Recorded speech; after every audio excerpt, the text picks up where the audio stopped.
네, 저희 계시록 7장 말씀 같이 보시겠습니다. 계시록 7장 우리 9절부터 우리 17절까지 말씀입니다. 요한계시록 7장 9절부터 17장까지 말씀이고요.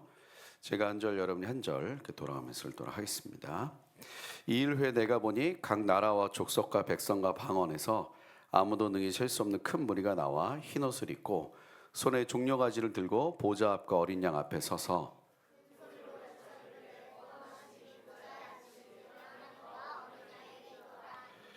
모든 천사가 보좌와 장로들과 네 생물의 주위에 서 있다가 보좌 앞에 엎드려 얼굴을 내고 하나님께 경배하여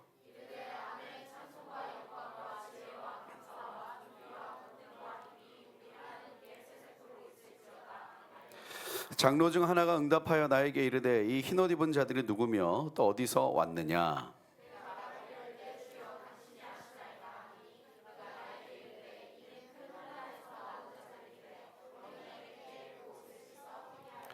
그러므로 그들이 하나님의 보좌 앞에 있고 또 그의 성전에서 밤낮 하나님을 섬김에 보좌에 앉으시니가 그들 위에 장막을 치시리니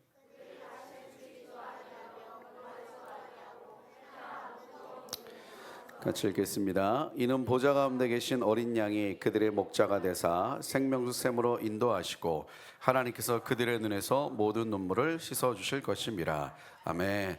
예수님께서 2000년 전에 부활하시고 하늘로 올라가셨습니다. 그리고 하셨던 약속이 속히 오리라 이렇게 말씀하셨어요. 그리고 이제 2000년이 지나갔습니다. 그리고 21세기가 시작한 지 엊그제 같은데 벌써 이제 조금 있으면 2025년이 됩니다.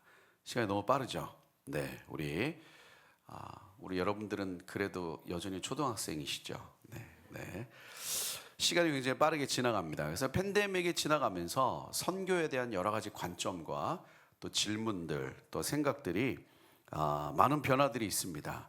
그 중에 하나가 미전도 종족 선교에 대해서 바라보는 관점들에 대한 다양한 의견들이 있습니다.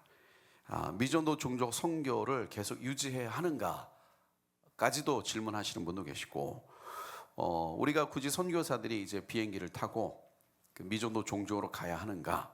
왜냐하면 미전도 종족이 한국에 들어오고 있는데 우리가 가야 하는가에 대한 여러 가지 질문과 또 관점들이 혼재되어 있는 시대입니다. 그래서 저희가 이번 한 달 동안은 이 문제에 대해서 한번 고민해보고 기도하는 시간을 좀 가지려고 합니다.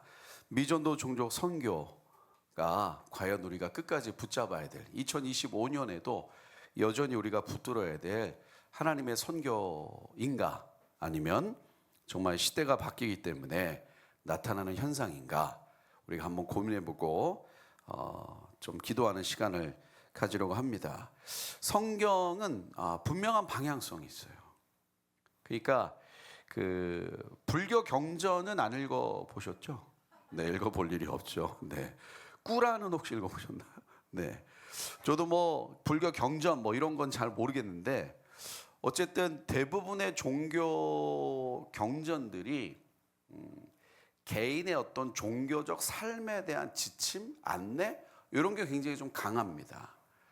물론 이제 성경도 마찬가지예요. 우리가 하나님을 어떻게 섬겨야 하는지, 또 예배를 어떻게 드려야 하는지, 또 어떤 말씀, 이런 여러 가지 제시가 있지만 성경은 그 다른 어떤 거와 다르게 분명한 그 역사성이 있습니다. 방향성이 있어요.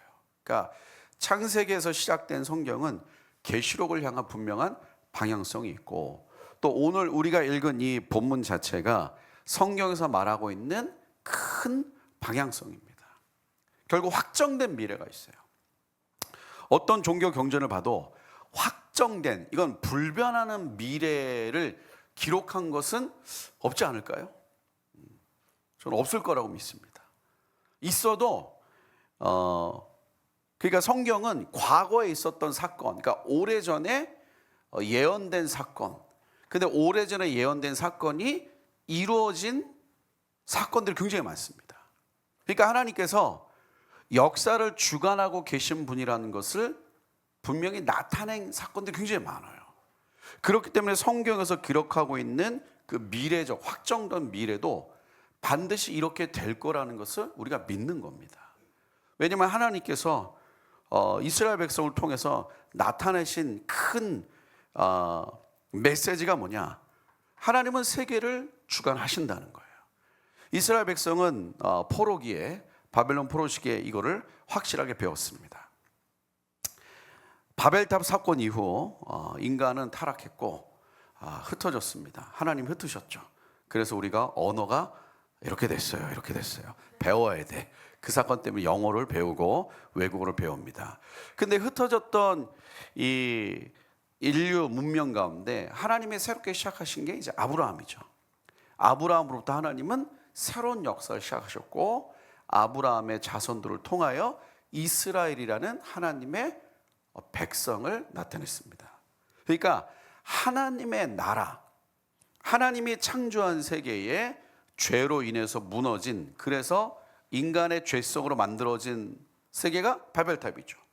그리고 이 바벨적인 성향이 계속해서 나타나고 있는 거고, 그 가운데 하나님이 하나님의 나라라는 것을 우리에게 주셨는데, 그 하나님의 나라 안에 들어오는 사람들은 하나님의 백성이 되는 겁니다. 하나님의 백성이 되기 때문에 하나님의 통치를 받는 거죠. 그래서 이런 하나님의 나라와 하나님의 백성이 되는 이 경향성이, 그러니까 이 진리가 지금 역사 속에서 계속 오고 있는 거예요. 그러니까 우리는 하나님의 백성인가 세상의 백성인가에 정체성을 두고 갈등을 하고 선택을 하고, 또 어떤 면에서는 충돌도 있고 영적 정쟁도 있고, 그 역사성이 쭉 오는데 결국 그 마지막은 오늘 우리가 읽은 이 계시록으로 끝난다 이 얘기죠. 그럼 이것이 맞느냐? 여러분, 계시록 7장은 반드시 이루어질까요? 이루어질 미래입니까? 이루어진 겁니까? 그러니까 사도 바울이 이루어진 걸 본 거예요? 예고편을 본 겁니까? 사도 바울이 아니죠. 네, 사도 요한이죠. 오늘 하도 난리를 쳐가지고 저도 정신이 없네. 사도 요한이 봤던 이 계시록 7장은 어떤 이루어질 미래가 아니라 이미 이루어진 겁니다. 이미 이루어진 미래, 그걸 사도 요한은 봤고 계시록에 그것을 기록했어요.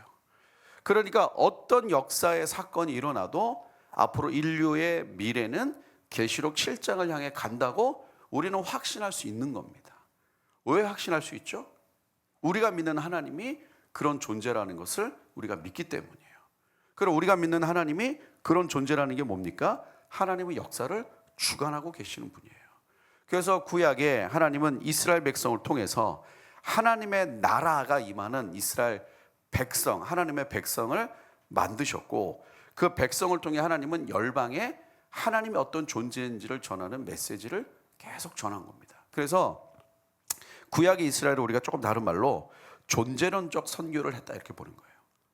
그러니까 이스라엘이라는 존재 자체가 선교적 메시지가 된 겁니다. 왜냐하면 이스라엘 백성이 다른 이방 민족과 달라. 그들이 어떤 사람을 대하는 어떤 원칙이나 달라. 왜냐하면 그 가나안이나 이런 족속들이 갖고 있었던 문화적 기준, 또 여러 가지 어떤 원칙들과 다르게 이스라엘 백성들은 하나님의 말씀의 기준을 가지고 살았던 거예요. 그러니까 그 다른 이 이방 민족에게 이스라엘 백성이 가지고 있는 정체성 자체가 하나님의 존재를 전하는 메시지가 된 겁니다. 그래서 이스라엘 백성은 하나님의 말씀대로 살아내는 게 그들의 선교였어요.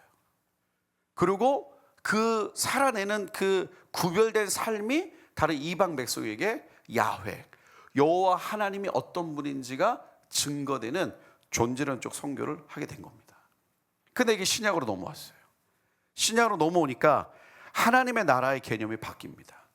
이제 민족의 개념에서 예수 그리스도를 영접한 자들의 개념으로 바뀌는 거예요. 그래서 신앙생활이라는 것 자체가 하나님의 백성이 되는 것부터 출발하는 겁니다. 그렇기 때문에 예수님을 믿으면 공동체 일원이 되는 거예요. 개인의 신앙이 아닌 겁니다. 우리가 예수를 믿는 어떤 한 개인의 신앙으로 끝나는 것이 아니라 예수 그리스도를 믿고 하나님 나라에 동참하게 되는 하나님 나라의 백성으로서 존재하게 되는 거예요. 그런데 예수 그리스도를 믿고 살아가는 삶의 모습이 요즘 시대에는 개인화되고 또 어떤 개인의 삶에 초점되어 있는 신앙생활이 강조되었기 때문에 어느새 우리는 예수님을 믿는 신앙이 하나님 앞에 내가 한 사람의 신앙인으로서 서야 되는 중요한 기준은 살아있지만 내가 하나님의 백성으로서 하나님의 나라를 섬겨야 되는 부르심의 차원이 약해진 겁니다. 그래서 어느 순간 우리가 코로나 팬데믹을 지나가서 딱 보니까 가장 먼저 타격을 받았던 게 선교예요. 여러분, 신학교에서도 학생들이 사라지니까 선교학과가 제일 먼저 없어졌죠. 선교학과를 제일 끝까지 지켜야 되는데 라고 하는 제 메시지를 선교학과 그 신학교 교수님들 들으면 뭐라고 생각할지 모르겠지만 선교학과가 제일 먼저 없어졌어. 그리고 뭐 다 그런 건 아니지만 교회에서 선교헌금이 제일 먼저 줄고 선교 예산이 제일 먼저 줄고, 왜냐하면 선교가 가장 우선시 되는 게 아니고 끝까지 지켜야 될 하나님 나라의 가치가 아니고 점점점 선교라는 것은 뭐 여유 있을 때 해야 되는 한 분야가 되는 거예요. 근데 그 중에서도 특별히 미전도 종족 선교, 우리 아까 기도 카드에 나왔던 것처럼 지금 전 세계에 파송되어 있는 선교사님들 중에서 소위 우리가 이제 미전도 종족이라고 정의하는 예수 그리스도를 믿는 자민족 공동체가 2% 또는 5%까지도 얘기하지만 2% 정도 미만일 때, 2에서 5% 미만일 때 미전도 종족이라고 하는데, 그 미전도 종족에 파송된 선교사가 3점 몇 %밖에 안 된다는 거죠. 나머지는 이제 복음화된 지역에 있는 거예요. 그럼 복음화된 지역엔 선교사가 필요 없느냐? 뭐 전문적인 선교가 필요할 수 있습니다. 그러나 미전도 종족, 복음이 증거되지 않는 민족을 향해서 우리가 끝까지 복음을 전해야 되는 이유가 뭐냐? 여러분, 한국도 난민들이 이제 조금씩 들어옵니다. 한국은 전 세계에서 그 몇 개 안 되는 단일 민족 국가죠. 그 단일 민족 국가로서 자기 나라와 주권을 가진 나라가 몇 개 없습니다. 전 세계 민족이 뭐 보통 한 24,000, 25,000개 정도 말하는데 국가가 몇 개죠? 국가가 한 200개 정도 있단 말이에요. 그러니까 전 세계에서 24,000개, 뭐 200개, 25,000개 중에 200개 국가라고 하면 몇 %입니까? 1%. 전 세계 민족 중에 단 1%만이 자기 나라를 갖고 있어요. 근데 자기 주권을 갖고 있다 이겁니다. 근데 그 중에서도 단일 민족으로 구성된 나라가 몇 개 없어요. 그러니까 한국은 아주 특별한, 제가 얼마 전에 모임 갔는데 어떤 선교사님이 그 얘기하시더라고. 그 미국의 큰 뭐 국제 연구소나 이런 데서요, 가장 궁금해하는 그 신비가 대한민국 600년간 중국의 지배를 받지 않았다는 거래요. 굉장히 그런 위기가 많았잖아요. 근데 우리 어떻게 보면 유라시아 끝에 있는 조그만 민족이 어떻게 거대한 이 열강 속에서 그 70년 전에 6.25라는 큰 전쟁을 지나가면서, 냉전 시대를 지나가면서도 우리나라가 버텨냈어.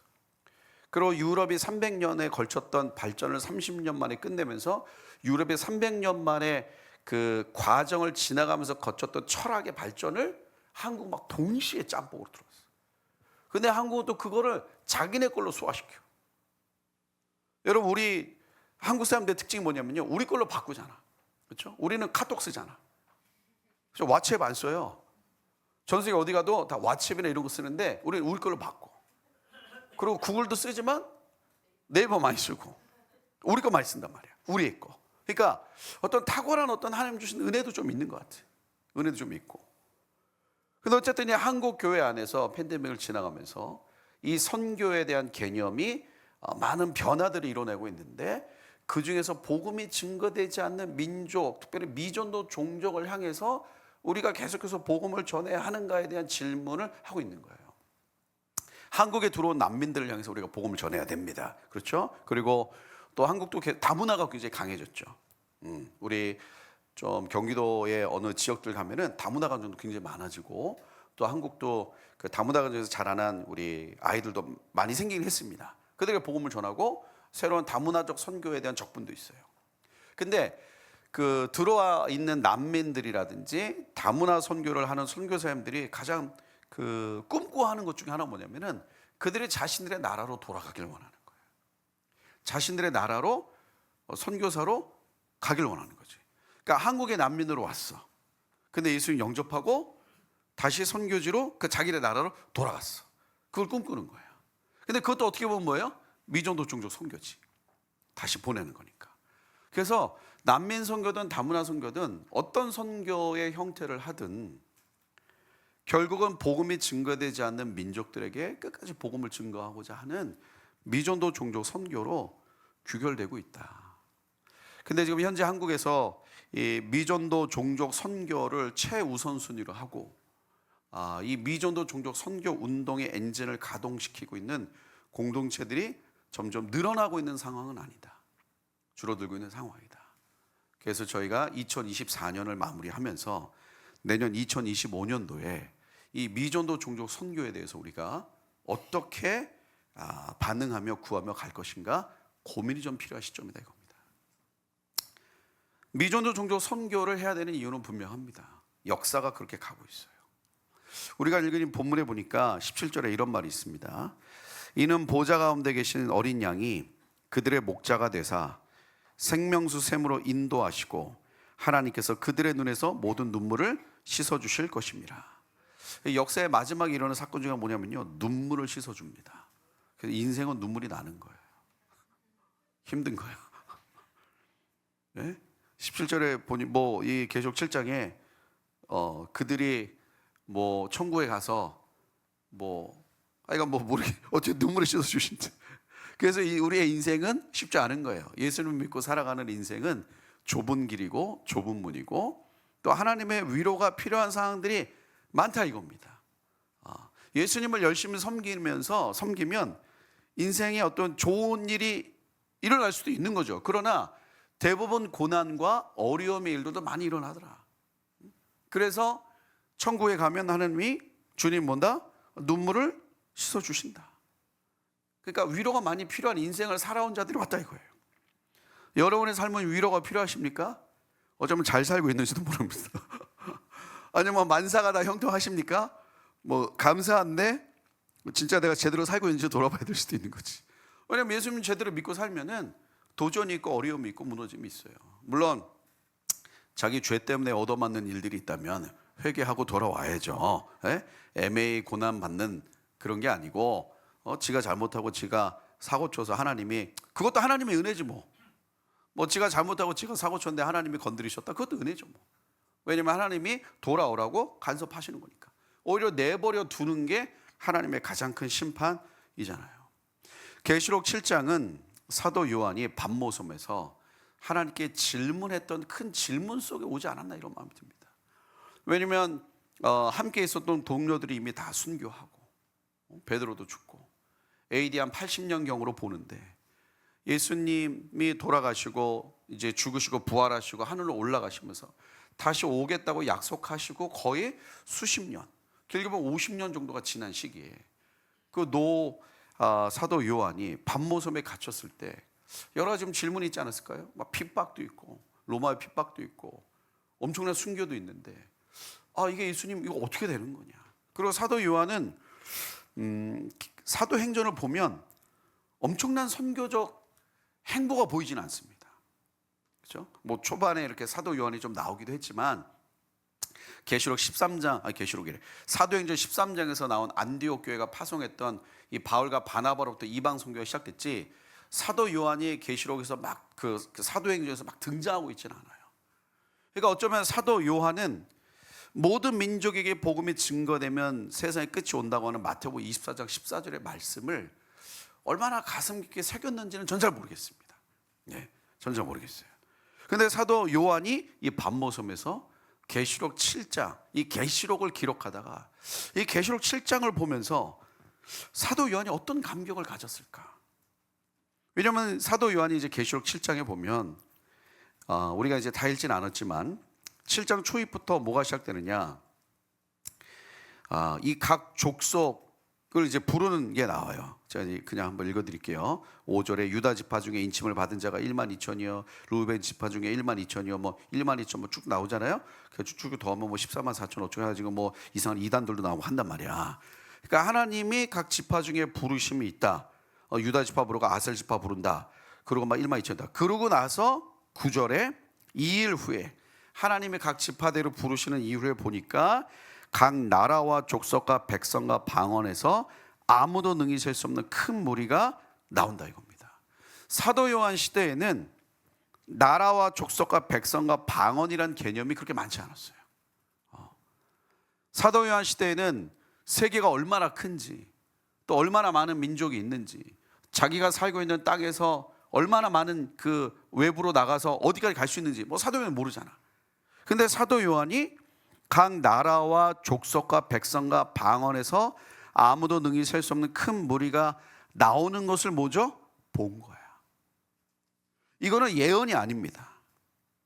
예수님께서 사도 요한에게 요한아 때가 되면, 근데 이사야서나 구약을 보면 항상 나오는 게 뭐죠? 그날에. 그러니까 예언이란 말이야. 그날에 애굽에서 아수로 통하는 대로가 있을 거라고 그랬어. 그러니까 이사야서에도 보면 내가 보니까 그날에 애굽에서 아수로 통하는 대로가 보이더라. 이게 아니라 대로가 있어. 이게 막 예언을 하는 거야. 근데 계시록은 예언이 아닙니다. 사도 요한이 이미 이루어진 걸 본 거야. 근데 각 족속과 백성과 방언에서 나와. 사도 요한은 이게 족속인 걸 어떻게 알았을까요? 방언인 걸 어떻게 알았을까요? 제가 그 얼마 전에 어떤 그 선교사님이 제가 오래전부터 알고 있던 선교사님인데 이게 며칠 전에 만났거든. 근데 저한테 저의 거의 한 19년 전 사진을 보내셨어요. 저의 19년, 거의 한 20년 전 사진을 어떻게 갖고 있는지 그걸 저한테 띡 보내주셨어. 근데 옆에 또 어떤 집사님 그 사진을 보더니 오, 외국 사람 같아요 그랬어요. 외국 사람 같아요. 제가 옛날에 저는 선교사님 항상 수염을 이렇게 기르거든요. 수염을 기르고 선글라스를 끼고 이렇게 가족과 가고 있는데 그때 이제 아랍이었어. 어떤 아랍 아줌마가 저희 아내한테 물어봤대요. 와가지고 너는 몇 번째 부인이니? 그랬대요. 내가 아랍 사람인 줄 알았나 봐. 선글라스 끼고 수염을 쓰면 저는 이제 외국 나면은 코리안이란 얘기는 거의 잘 못 들어봅니다. 뭐 카자흐스탄부터 해가지고 굉장히 폭넓은 이야기 많이 들어봤어요. 싱가포르부터 해가지고 네 그리고 뭐 카자흐스탄 그리고 뭐 안경 이렇게 선글라스 끼고 수염 기르면 뭐 아랍 사람인지도 알고. 그러니까 이제 내가 아랍 사람인 줄 알았는데 우리 아내가 한국 사람 동양인처럼 보이니까 한 몇 번째 부인인 줄 알았나 봐. 그 각 족속인 거 어떻게 알았을까? 사도 요한이. 사도 요한은 유대인이었고 사도 요한이 봤던 민족이 누가 있을까요? 뭐 로마 사람 본 적 있겠지?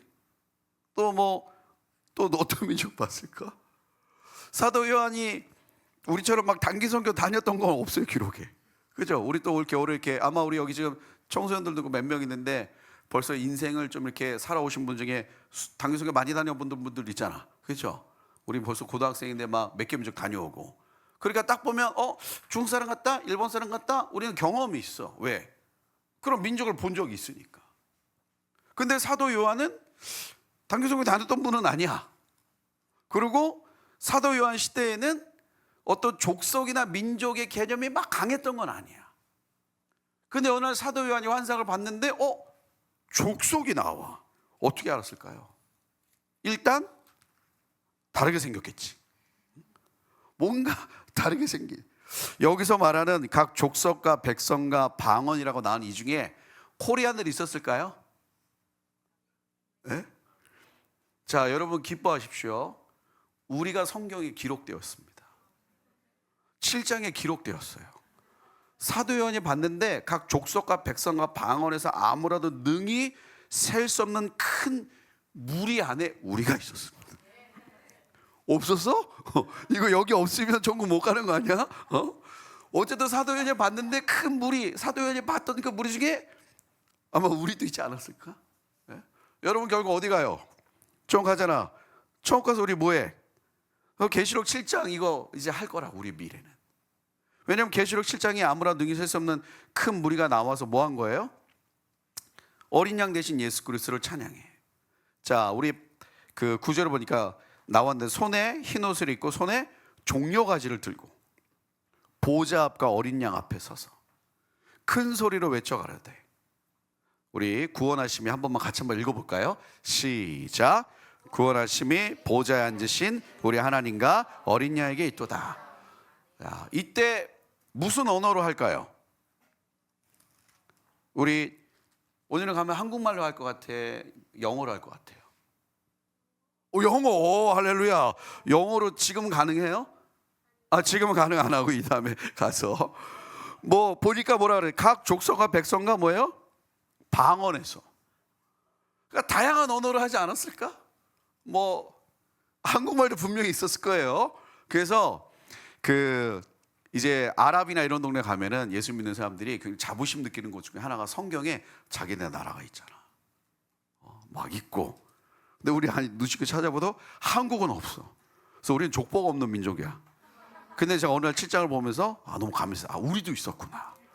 왜냐면 7장 어딘가에 뭉탱이긴 하지만 분명히 우리가 있어. 어디에? 이 방언에.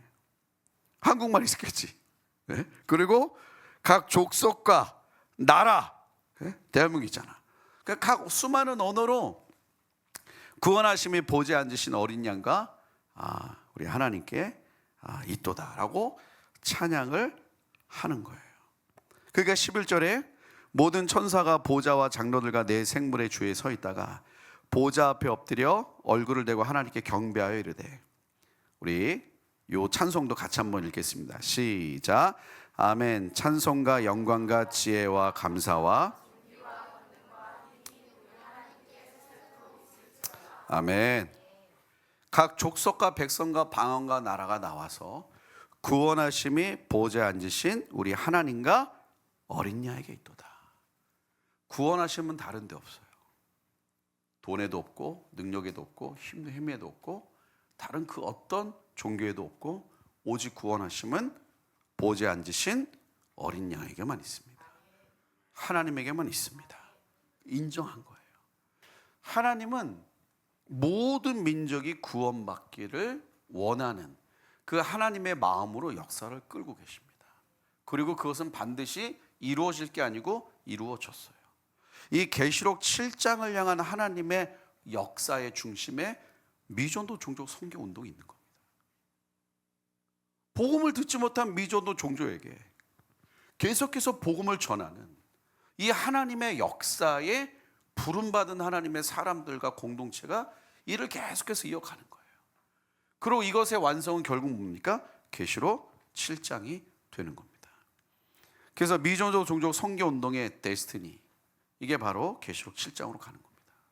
그래서 미전도 종족 선교는 어떤 시대의 패러다임에 따라 바뀌는 선교가 아니고 영원 불변한 하나님의 역사에 있는 중심 선교 운동이다. 그래서 우리는 선택을 해야 돼요. 이어갈 거냐 말 거냐. 근데 대부분의 분위기가 이어가지 않겠다는 겁니다. 제가 얼마 전에도 어떤 선교사님을 그 얘기했어요. 그분이 그런 단어를 썼어. 언제적 선교냐? 아직도 미전도 종족 선교냐? 아직도. 그럼 아직도 해야지. 그럼 안 끝났는데 안 하나? 그 이렇게 또 접근하는 분이 있어요. 그거 이제 한국 교회가 하는 게 아니다.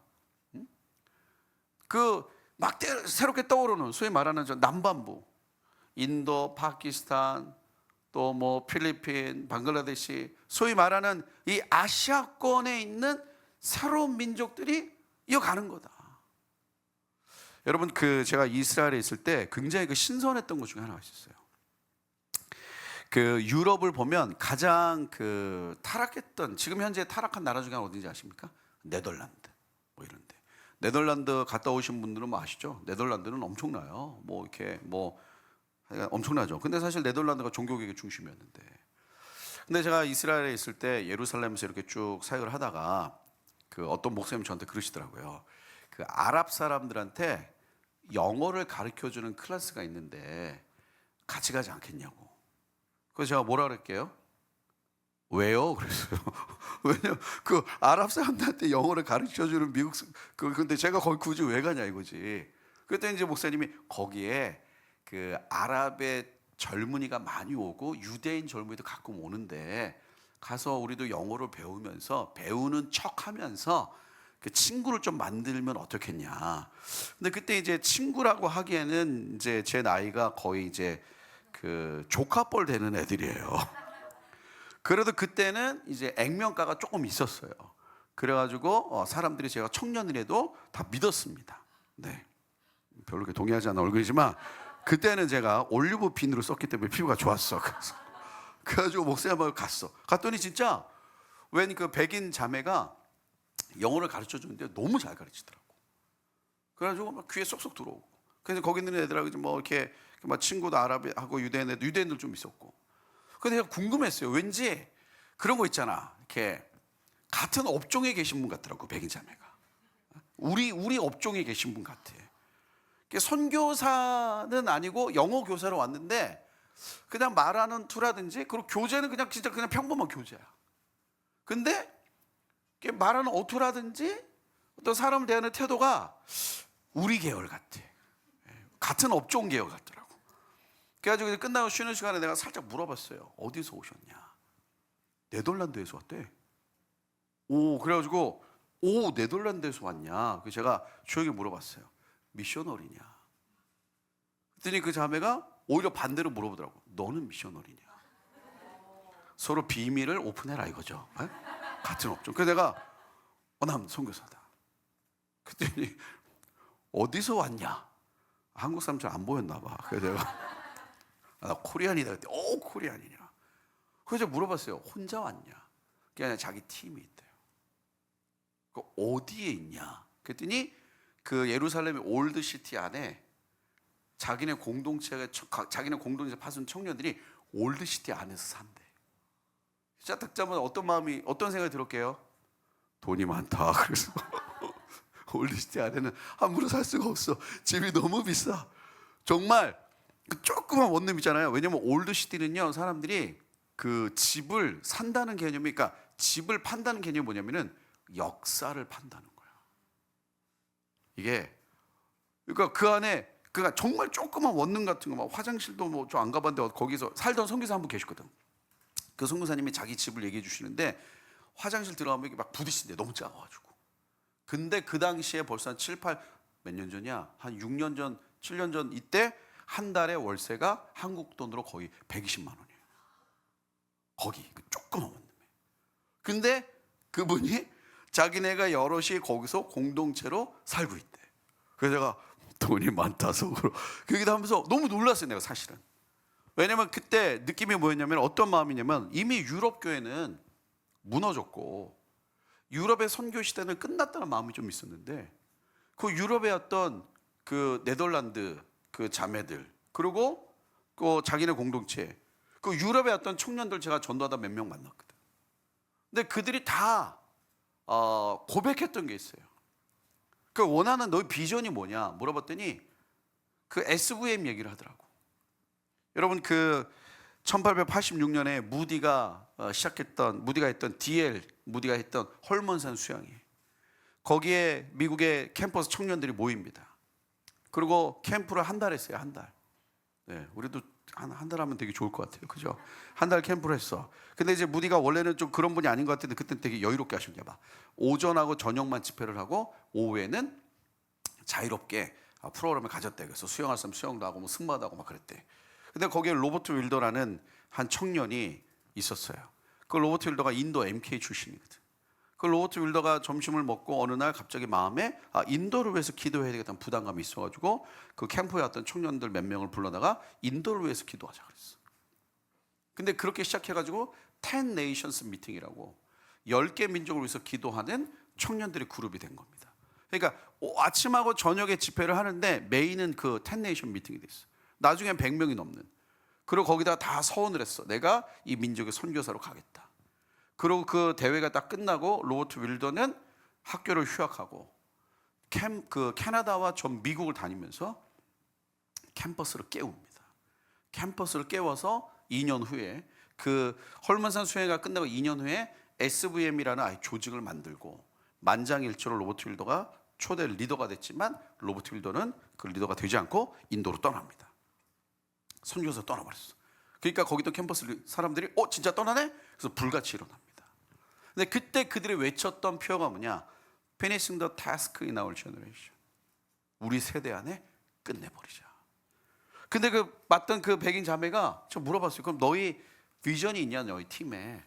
우리는 Finishing the task in our generation. 우리 세대 안에 끝나고 싶다. 자매는 눈에서 레이저가 나가더라고. 그때 제가 굉장히 뭐랄까 좀 쇼킹했어요. 와, 유럽에도 소수지만 이렇게 살아있는 교회들이 있구나라고 하면서 제가 느낀 게 뭐냐면 이들이 끝까지 프론티어 미전도 종족 선교를 하고 있구나. 끝까지 하는. 그러니까 미전도 종족 선교라는 것은 그냥 불변하는 하나님의 선교 운동인 거예요. 그리고 하나님이 비록 유럽이나 미국이나 우리가 어떻게 보면 역사 속에서 무너진 것처럼 보이지만 우리 웨스턴들 서구 교회가 주도하던 선교가 이제는 다 아시아나 남반구로 바뀌었단 말이에요. 그럼에도 그 미국이나 유럽에서 미전도 종족 선교, 프론티어 선교라는 것이 사라지진 않았다. 계속 그 맥을 이어가는 소수의 공동체들은 있더라. 우리 한국도 마찬가지입니다. 한국 교회도 주님 오시는 그날까지 대한민국이 사라지지 않는 이상,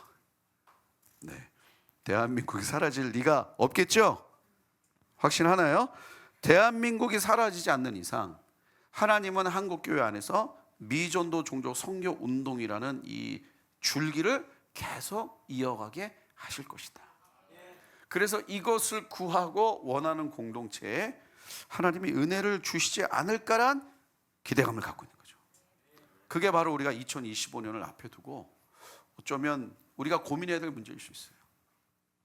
왜냐하면 이 소위 말하는 미전도 종족 선교 운동이라는 이 선교 운동에 다시 한번 마음을 새롭게 함으로 뛰어들고자 하는 공동체들도 계실 것 같고, 그렇지만 많은 선교단체들이 사실은 미전도 종족 선교가 아닌 새로운 형태의 선교 운동으로 전환하고 싶어하는 분들이 많이 있고, 특별히 미래 세대 우리의 아이들이나 청년들이 주도하는 그들에게 미전도 종족 선교 운동이라는 대를 이어가고자 하는 어떤 접근이 많이 사라지고 있는 시대다.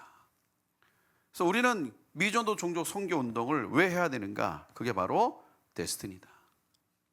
선교의 데스티니다. 왜? 선교의 완성이 이미 됐다. 우리가 하고 있는 선교는 완성된 하나님의 과업이에요. 왜? 계시록 7장은 사도 요한이 봤던 완성된 미래입니다. 이미 이루어졌어요. 각 족속과 백성과 방언과 나라가 뭡니까? 모든 민족, 복음을 들은 모든 민족이 나온 거예요. 그리고 그들이 구원하심에 보좌에 앉으신 하나님께 영광을 돌린 것입니다. 자, 13절에 이렇게 말합니다.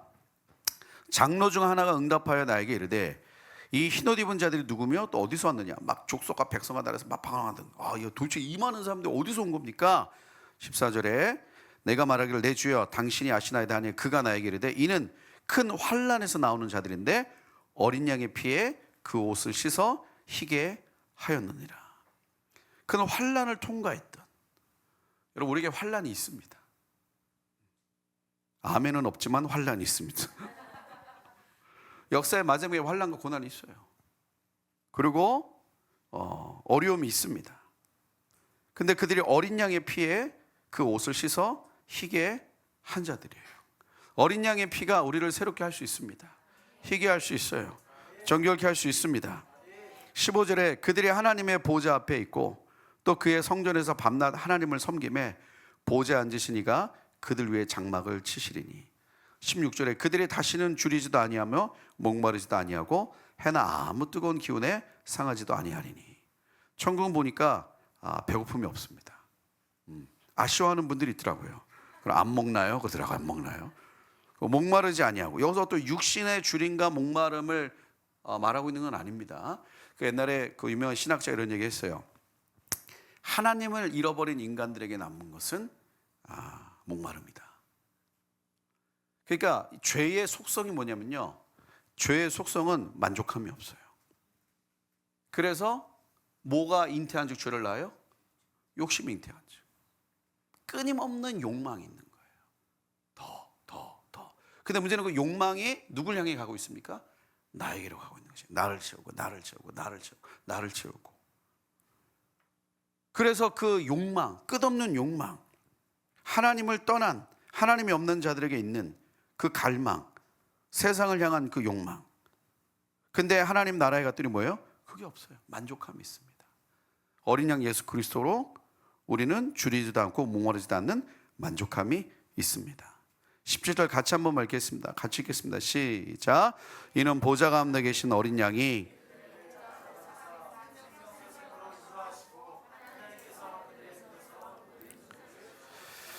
자, 다시는 줄이지도 아니하고 목마르지도 아니하고 해나 아무 뜨거운 기운에 상함도 없고 목마름도 없고 배고픔도 없어요. 왜냐하면 그 이유가 17절에 보좌 가운데 계신 어린 양이 우리의 목자가 되신다는 겁니다.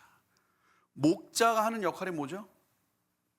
목자가 하는 역할은 양을 돌보는 거예요. 양을 치는 게 아닙니다. 양을 돌보는 거예요. 근데 목자들이 갖고 있는 심령이 뭐냐? 99마리의 양보다 잃어버린 한 마리의 양을 향한 마음이 있어요. 그래서 우리가 천국에 가면 우리는 줄이지도 않고 목마르지도 않고 아무 기운에 상하지도 않아요. 왜? 목자 되신 예수님이 우리를 돌봐주실 겁니다. 그리고 생명수 샘으로 인도하세요. 생명수 샘이 뭐죠? 잘 모르겠어요. 안 가봤어.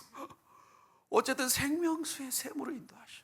끊임없는 그 목자 되신 예수님이 인도하신, 그리고 우리의 눈에서 모든 눈물을 씻어주실 것이라. 수고했다, 애썼다. 그래서 여러분 이왕 사는 거 애쓰면서 사세요. 수고하면서 사시라고. 좁은 길로 가려고 하셔야지 자꾸 넓은 길로 가지 마세요. 왜냐면 넓은 길로 갔다가 천국 가면 별로 감동도 없을 수도 있어. 야, 수고했다. 근데 생각해보니까 수고한 게 별로 없잖아, 그지? 지를 위해서 살다 갔으니까.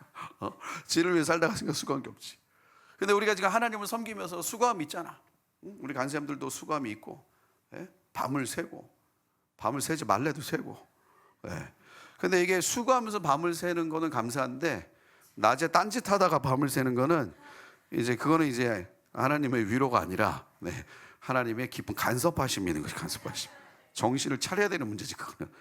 근데 어쨌든 하나님을 섬기면 눈물이 날 수밖에 없다는 거예요. 왜? 쉽지 않아요. 여러분의 삶에는 어떤 눈물이 있습니까? 실패의 눈물이 있습니까? 아니면 아쉬움의 눈물이 있습니까? 아니면 분노의 눈물이 있습니까? 원통함의 눈물이 있습니까? 주님을 섬기다 흘리는 눈물이 있어야 돼요. 그래야 천국 가서 그 눈물을 씻었을 때 하나님의 은혜가 있지. 자신을 위해서 사는 사람은 눈물이 없습니다. 보좌 앞에서 주님이 씻겨주는 눈물이 없어요. 자신을 위해서 사는 사람들은 자신의 눈물밖에 없습니다.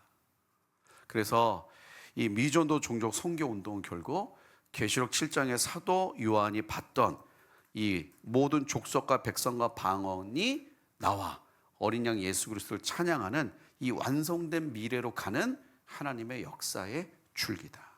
그리고 하나님은 지난 2000년간 이 미전도 종족 선교를 한 번도 놓치신 적이 없다. 우리가 무너졌다고 생각하던 유럽이나 미국도 계속 그 지류는 이어지고 있다. 그래서 우리 한국교회가 코로나 팬데믹을 지나가면서 여러 가지 선교의 도전과 또 여러 가지 선교의 개념이 있지만 우리는 끝까지 이 미전도 종족 선교 운동을 포기할 수는 없다. 그래서 저희가 저희 공동체는 이제 내년 2025년을 미전도 종족 선교 운동 부흥의 원년으로 가자, 이런 마음이 있어요. 아무도 안 해도 우리만이라도 하자. 근데 우리만은 아닐 거라는 마음이 있습니다. 우리 말고 어쨌든 그래도 감사한 게 진짜 내년에 제대로 미전도 종족 선교 운동 원년으로 가자라고 애쓰는 좀 공동체들이 조금씩 일어나고 있어요. 일어나고 있습니다. 그래서 저희가 내년에 미전도 종족 선교 운동 부흥의 원년을 선포하며 1년을 달려보려고 합니다. 어떤 선교사님이 저한테 물어봤어요. 선교사님, 꼭 내년이어야 돼요? 그러시더라고. 네? 꼭 내년이 원년이 돼야 되냐? 그래서 제가 예. 한 1, 2년 잘 준비해서 몇 년 후에 하는 건 어떻게 생각하냐? 그랬어요. 근데 선교사님, 저는 내년에 원년이 돼야 된다고 생각합니다. 그랬어요. 그래서 선교사님, 왜요? 그러시더라고. 한국에 오신 지 얼마 안 된 선교사님이거든. 그래서 제가 얘기했습니다. 잘못하면 대한민국 자체가 흔들릴 수 있습니다. 나라 자체가 흔들리면 미전도 종족 선교 운동의 의미가 없어요. 왜? 나라가 없는데. 뭐 어떻게 나가? 쉽지 않아요. 그럼 우리나라가 어려울 수 있을까요? 여러분, 우리나라에서 냉정하게 봤을 때 대한민국이 지금 위기잖아. 사회 곳곳에 숨어 들어와 있는 그 정말 그 좌파 세력들, 정말 그 교회 안에도 깊이 숨어 들어와 있잖아요. 여러분, 좌파의 속성이 뭐냐면 권위를 깨는 거거든. 전통을 깨는 겁니다. 그러니까 뭔가 이게 진보라는 단어 자체가 굉장히 나쁘다고 볼 수는 없지만 진보적이 되면서 이게 뭔가 이 소위 말하는 여러 가지 막시즘과 섞이면서 권위를 깨고 전통을 깨고 결국은 깊이 겉으로는 막 그럴싸하지만 결국은 계속 인본주의고 복음을 가장한 인본주의, 그러니까 사실 굉장히 지금 내부적으로도 위기고 외부적으로도 위기란 말이에요. 이걸 돌파하려면 큰 지류인 다시 한번 미전도 종족 선교 운동의 부흥이 필요합니다. 옛날처럼 뭐 어마어마한 사람이 일어나기는 어려울 수 있어도 그래도 남은 자들의 연대가 좀 필요하지 않겠나. 그래서 좀 원년인데 좀 내년에 기도하고 있어요, 저도. 그래서 기도하기는 하나님의 허락하시면 그래서 내년 상반기에 우리가 전국 투어를 한번 해보자. 그래서 이 혹시 메시지를 들으신 타 단체 분들이 계신다면 함께 내년에 전국 투어 한번 하시죠. 네? 그래서 미전도 종족 선교 페스티벌 같은 걸 하는 거지. 도시마다. 네? 도시마다 하는 거야. 제일 인기 없는 주제가 뭔지 아세요? 미전도 종족 선교입니다. 뭐 예를 들어서 뭐 우리 막 사람들 엄청 많이 모이는 데 있잖아. 그런데 키워드들인데 미전도 종족 선교 운동은 다 뭐 떼지나온 거 또는 그 옛날 거 다 이런 개념이 되게 강해요. 그리고 아직도 그 얘기 이런 강해. 그래도 한번 해보자 이거죠. 많이 안 모이면 어떡하냐? 뭐 어떡하겠어요. 몇 명만이라도 해야지. 어쨌든 하나님 앞에. 뭐 저희가 확정한 건 아닌데 진짜 하나님 허락하시면 내년에 우리가 저 뜻 있는 단체들이 함께 연대해서 정말 미전도 종족 선교 운동의 원년을 선포하고, 여러분 그 미전도 종족 선교 운동 외치는 연예인 혹시 누구지 아십니까? 모르시죠? 네, 왜냐하면 없어요. 제가 몰라서 그럴 수도 있습니다. 네? 뭔가 이렇게 구제, 궁율 뭐 이런 거 되게 많잖아. 근데 프론티어의 땅끝하게 복음을 증거하자라고 외치는 연예인 혹시 주변에 아는 분이 계시면 알려주시면 저희가 한번 접선해 보겠습니다. 네? 접선해 보겠습니다. 아니면 미전도 종족 선교운동 외치는 정치인 보셨나요? 왜냐하면 미전도 종족 선교운동이라는 키워드 자체가 어떤 면에서 보면 되게 중립적이지 않아요. 그래서 잘못하면 한쪽으로 치우쳤다는 오해를 받을 수 있는 키워드입니다. 그래서 공인들, 연예인이나 이런 분들은 그런 단어 안 쓰죠. 일반 교회에서도 이제 미전도 종족 선교보다는 뭐 다문화 선교, 뭐 난민 선교, 뭔가 시대에 맞는, 그러니까 그거 자체가 틀린 건 아니고 맞지만 우리는 미전도 종족 선교 운동이라는 이 핵심은, 이 본질은 절대 포기할 수는 없는 것이다. 그리고 이것을 이어가고자 하는 소수의 무리가 반드시 있을 것이다. 그래서 이 방송을 혹시 보신 분들이 있으면 뭉치시죠. 네, 함께 뭉치시죠. 네, 저희도 작은 단체이기 때문에 어차피 이거 하고자 하는 단체는 큰 단체는 없을 거라고 저는 생각해요. 작은 단체들이 한번 뭉치시죠. 뭉치셔서 한번 다니시죠. 네, 다시 한번 전국을 다니면서 미전도 종족 선교 운동. 왜냐하면 미전도 종족 선교 운동이 있는지도 모르는 애들이 많이 있을걸요. 교회 다녔어도. 저희 때만 해도 미전도 종족 선교 운동이라는 걸 청년 때부터 많이 듣고 자랐지만 지금 일반 교회에서 주일학교 다니는 아이들 중에서 미전도 종족 선교 운동이라는 단어를 들은 아이들이 얼마나 될까? 다시 한번 외쳐보는 거죠. 그래서 미전도 종족 선교 운동은 왜 해야 하는가? 그거는 운명이다. 데스티니다. 왜? 7장에 나와 있잖아. 계시록 7장 보니까 각 족속과 백성과 방언, 감사하게 대한민국이 들어가 있는 유일한 구절 중에 하나입니다. 각 족속과 백성과 나라잖아. 이 안에 대한민국 있겠지 뭐. 그리고 우리가 들어가 있는 구절이야. 사도 요한이 보니까 엄청난 물이 있는데 아마 그 중에 온유를 봤을 거야. 이제 훨씬 큰 멋진 아름다운 온유. 어른이 된 동호도 봤을 거고 라이도 봤을 거고 다 봤을 거야. 그렇죠? 네. 저도 아마 사도 요한이 봤을 거예요. 네, 아마 몇 살에 갈지 내가 모르겠지만 어쨌든 계시록 7장을 향한 하나님의 선교가 영원히 지속되고 줄 믿습니다. 그리고 우리는 이것을 다시 이어가기를 원하는 고백이 있고 하나님께서 그렇게 이어가실 수 있는 은혜를 주실 구합니다. 우리 옆에 는 한번 좀 격려하시겠어요? 모든 족속과 백성과 방언이 주님 앞에 나왔습니다.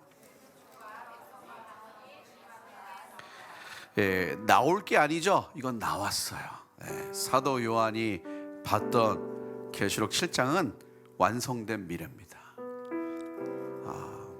정말 이 미전도 종족 선교 운동, 어쩌면 1970년도 로잔 대회부터 시작됐던 이 개념이, 아니면 그 이전부터 있었던 개념이긴 하죠. 카메론 타운젠트가 종족 단위로 복음을 증거해야 된다라고 했던 윌리엄 캐리가 해안선 중심으로 갔고 허디스 테일러가 내륙으로 갔다면 카메론 타운젠트가 일어나서 종족 단위로 그 로잔 대회를 중심으로 좀 더 구체적으로 갔지만 70년이 지난 지금 특별히 팬데믹을 지나가면서 여러 가지 어떤 이 구조가 흔들리는 이때에 우리가 그럼에도 미조도 종족 선교를 이어가야 되느냐라는 질문이 팽배한 이때에 아무리 우리가 고민을 해봐도 붙잡아야 되는 게 맞습니다.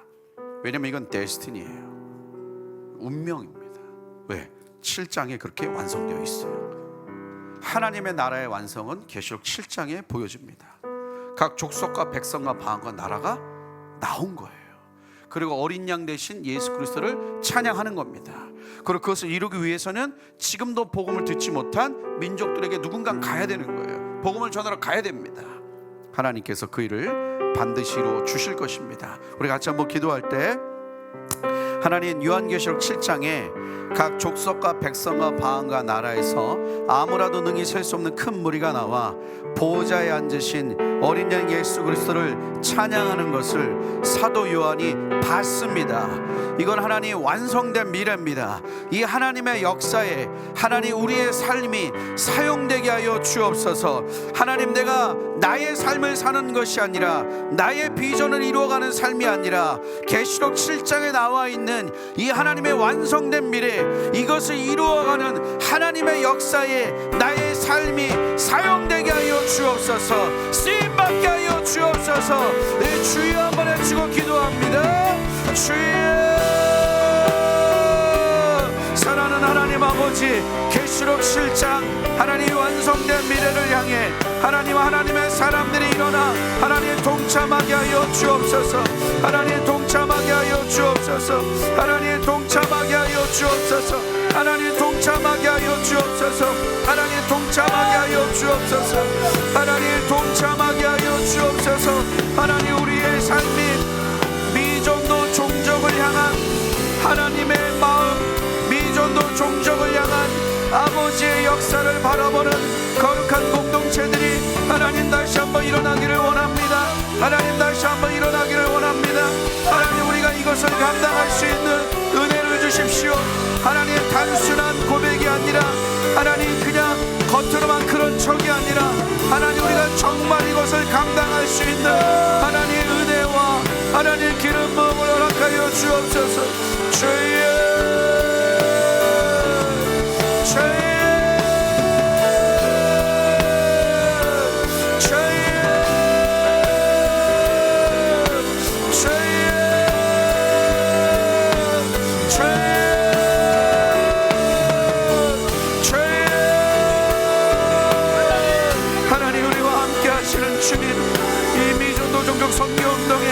하나님 다시 한번 우리가 쓰임받고 나아갈 수 있도록 하나님 도와주옵소서. 하나님 도와주옵소서. 하나님 도와주옵소서. 하나님 우리를 새롭게 하여 주옵소서. 하나님 우리를 새롭게 하여 주옵소서. 우리 한 번 더 기도하겠습니다. 어느새 우리가 예수 그리스도 복음을 듣고 예수 그리스도를 믿고 개인이 남았어요. 개인의 신앙만 남습니다. 성경은 개인의 신앙을 말하고 있지 않아요. 물론 우리가 개인으로 하나님 앞에 서지만 하나님 우리를 공동체로 부르신 거예요. 공동체로 부르신 겁니다. 그 이유는 뭐냐? 나의 삶과 나의 목적과 나의 미래가 아니라 공동체의 미래라는 겁니다. 하나님의 나라의 미래라는 거예요. 하나님의 나라의 그 데스티니라는 겁니다. 모든 민족에게 복음이 증거되는 이 하나님의 나라의 완성을 향해 교회는 일어나야 합니다. 새로운 세대는 일어나야 합니다. 우리 이 시간 한번 기도할 때 하나님 우리 한국교회 우리 청년들과 미래 세대들이 미전도 종족 선교를 향해 다시 한번 일어나게 하여 주옵소서. 미전도 종족 선교를 이어갈 새로운 세대들이 일어나게 하여 주옵소서. 함께 기도합니다. 주여 하나님 감사합니다. 하나님 비전도 종족 선교를 향한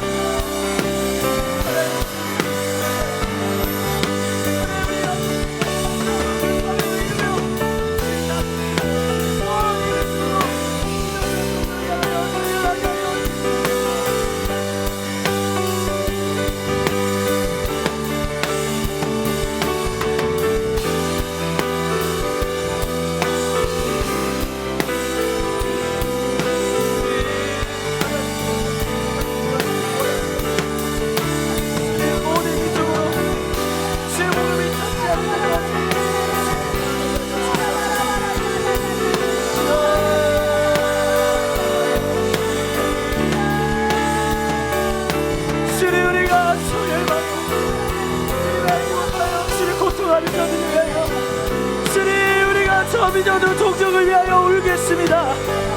주님 저의 마음을 위하여 우리가 눈물을 흘리겠습니다. 주님 목자 오늘 저의 마음을 줬습니다.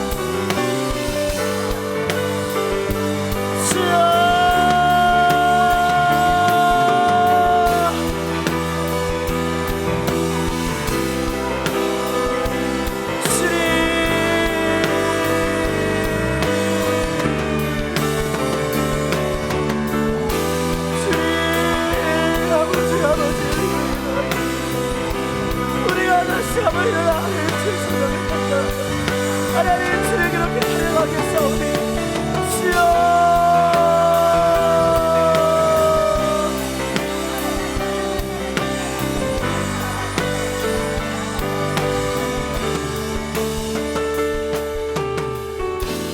우리 시간 한 번 더 기도할 때 우리 저 열방의 미전도 종족들 올려드리며 기도하기 원합니다. 주님 저들의 목자가 되어 주시옵소서. 고통하며 신음하는 저들의 목자가 되어 주시옵소서. 더 이상 굶주리지도 더 이상 목마르지도 더 이상 사망과 어둠의 권세 아래 있지도 주님 이들이 목자 되신 주님께로 나오기를 원합니다. 주님 이 시간 임하여 주시옵소서. 주님 저 고통하는 민족 가운데 예수 이름을 부르지 못하는 저 민족 가운데 주님 왕으로 임하여 주시옵소서.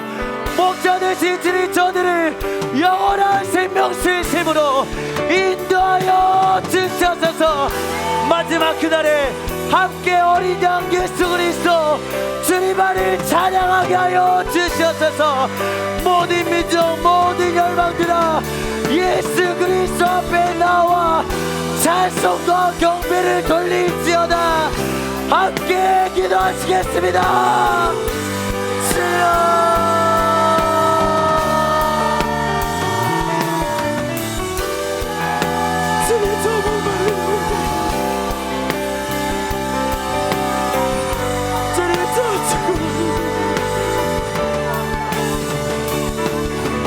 목자 되신 예수님 우리 목자 되신 주님 하나님 하시옵소서.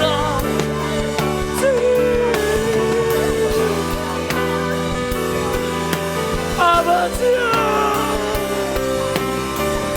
아버지야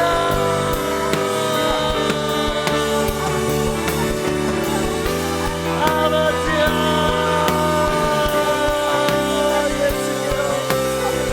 예수께로 목자 되신 주님께로 인도되게 하여 주시옵소서. 주님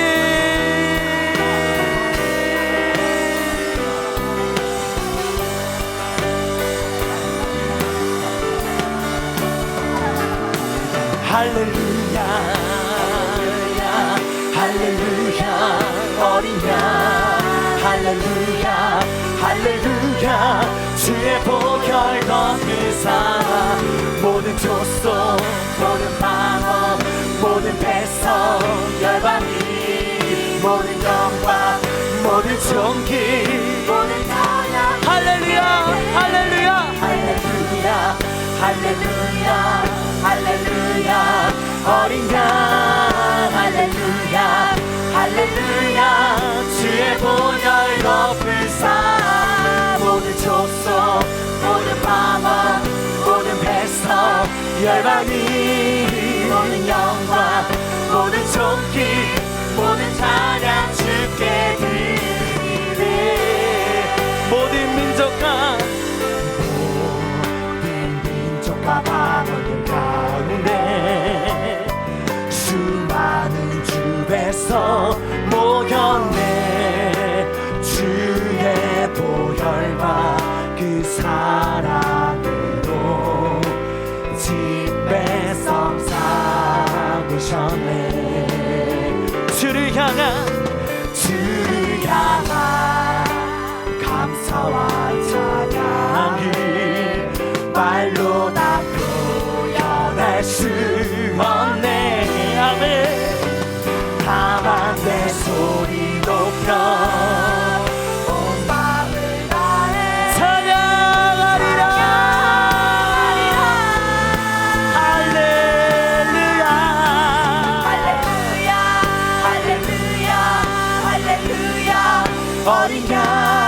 할렐루야 할렐루야 주의 보혈 덮으사 모든 족속 모든 마법 모든 백성 열방이 모든 영광 모든 존귀 모든 찬양 할렐루야 할렐루야 할렐루야 할렐루야 할렐루야 어린 양 할렐루야 할렐루야 주의 보혈 덮으사 모든 족속 모든 마법 모든 백성 열방이 모든 영광 모든 존귀 모든 찬양 주께 드리네 우리 목소리 높이시다 어린 양 어린 양으로 씻어진 우리 은혜로 주 앞에 서 있네 주 이름으로 자녀된 우리 겸손히 구하오니 함께 강구합시다 주의 능력 주의 능력 우리에게 주를 더욱 함께 하소서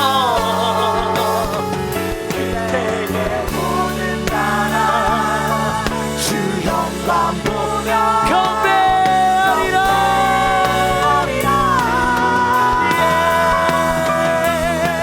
할렐루야 할렐루야 할렐루야 어린 양 할렐루야 할렐루야 주의 보혈 덮으사 모든 족속 모든 방언 모든 백성 열방이 모든 영광 모든 존귀 모든 할렐루야 할렐루야 할렐루야 할렐루야 할렐루야 어린 양 할렐루야 할렐루야 주의 보혈 덮으사 모든 족속 모든 방언 모든 백성 열방이 모든 영광 모든 존귀 모든 열방들아 주를 찬양하라 할렐루야 할렐루야 할렐루야 어린 양 할렐루야 할렐루야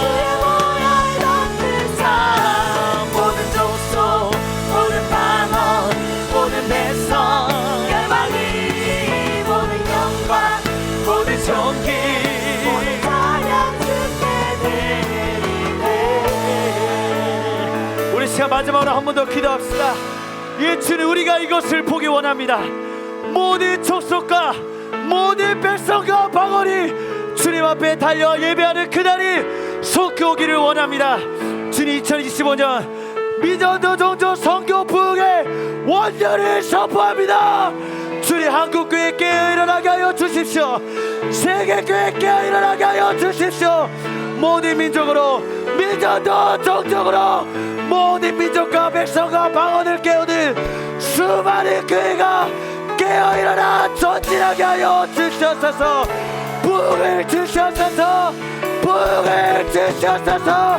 함께 기도하시겠습니다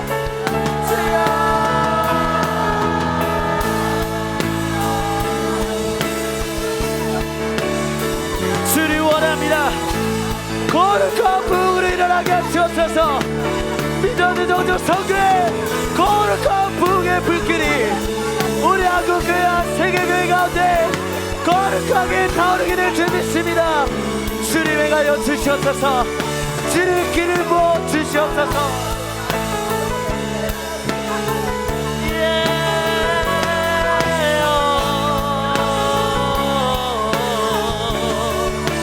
주님 모든 세대 가운데 모든 민족 가운데 거룩한 부흥으로 모든 민족이 섬기며 전진하게 하여 주시옵소서 주님 반드시 주님 그 일이 일어날 것입니다 할렐루야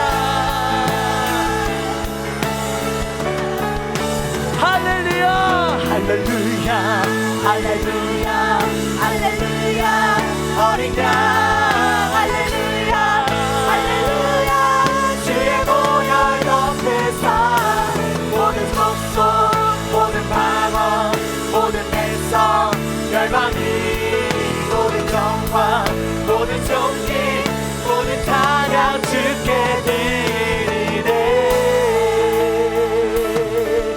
할렐루야 할렐루야 할렐루야 어린 양 할렐루야 할렐루야 주의 보혈 덮으사 모든 족속 모든 방언 모든 백성 열방이 모든 영광 모든 존귀 모든 찬양 주께 드리네.